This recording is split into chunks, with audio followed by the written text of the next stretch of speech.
Welcome to the next episode of Decants Petite. I am Dietmar Ostermann.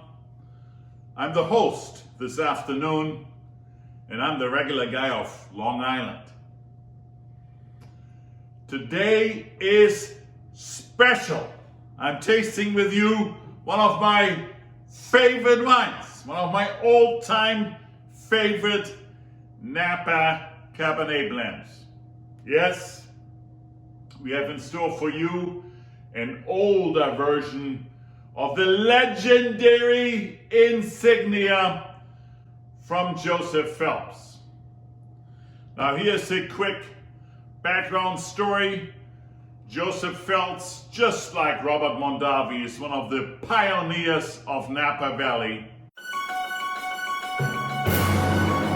And he traveled a lot and liked the Bordeaux style blends of France. And so when he created his portfolio of wines, he has the regular Joseph Phelps Cabernet, which is outstanding. And he has the rarer and better Bacchus Cabernet, which is even better. And then he decided around 1973 that he wanted to create the best that Joseph Phelps can make every single year. Originally, he was not necessarily thinking that it was always going to be a Cabernet-based wine.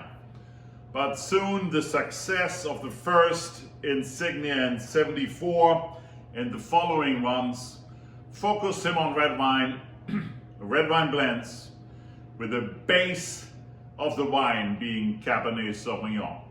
So in the 2010 that we will be tasting, this wine, for instance, has 84% Cabernet, 10% Petite Verdot, 4% Merlot, and 2% Malbec. Every year that blend is slightly different.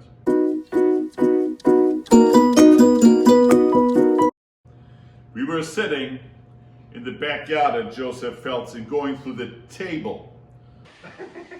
The view is unbelievable. Down into the valley floor, where you see some of the vineyards.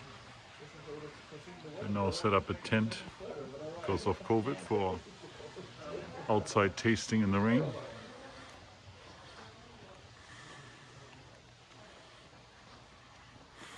Smell of the flowers is incredible. And yes, it is true that back in 75, the predominantly grape was Merlot, but certainly in the last 20, 30 years, it is always a wine that's very heavily based on Cabernet Sauvignon, 80% or more. So the 2010, let me open this baby up, is Wine Spectator rated 94 points, Vivino 4.6, Jeff Levy 96 points, and Robert Parker 95 points. In fact, it is one of the better vintages of all times. The better ones that are probably rivaling 2010 and maybe even exceed them is 2002 that made Wine of the Year in Wine Spectator and had a Robert Parker 100 points, as well as 1997, which I remember very well because at that point in time I started for the first time to get heavily into Insignia, and the 97 was also rated Robert Parker 100 points in a Wine Spectator, I believe 97. When they first come out today, unfortunately, the Insignia sell for about $300. Of course, you can't buy the 2010 anymore. You would have to either go to Joseph Phelps Vineyard and beg them to buy one out of their historical cellar, or you have to go on auction, and there anything is possible from $250 to $375. Joseph Phelps Insignia 2010. A big moment. I cannot remember ever having had the 2010. The wine is dark ruby. You cannot see through it. Deep, deep ruby. red color. Almost a little bit cloudy, leaning towards the purplish. Let's give it a sniffy sniff. Beautiful, pronounced, but not overwhelming aromas of blackberry. A little bit of black currant. There's black plum in here as well. I can already smell some of the licorice that's very typical for Insignia wines. Almost like a jammy feeling with a little bit of black pepper in it, a little bit of cedar in it, a little bit of curry spice. Let's give it a whirl. This wine is fantastic.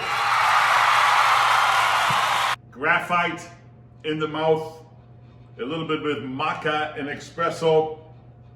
The fruit profile is pronounced blackcurrant, blackberry, and a little bit of black plum.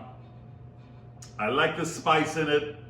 It's a little bit of a black pepper spice, but also has undertones of curry in there. Clearly cedar. The wine is high alcohol, medium plus in tannins, medium plus in acidity, telling you it has an aging potential of probably another 5 to 10 years. Don't have to drink it now, but now it's already very, very good.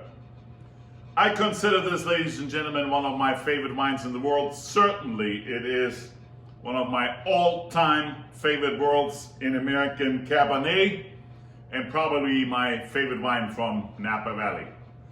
Try to get a few of the 2018s that are out right now, and try to go on auction and buy an older Insignia so you can compare the two. I'll see you next Sunday.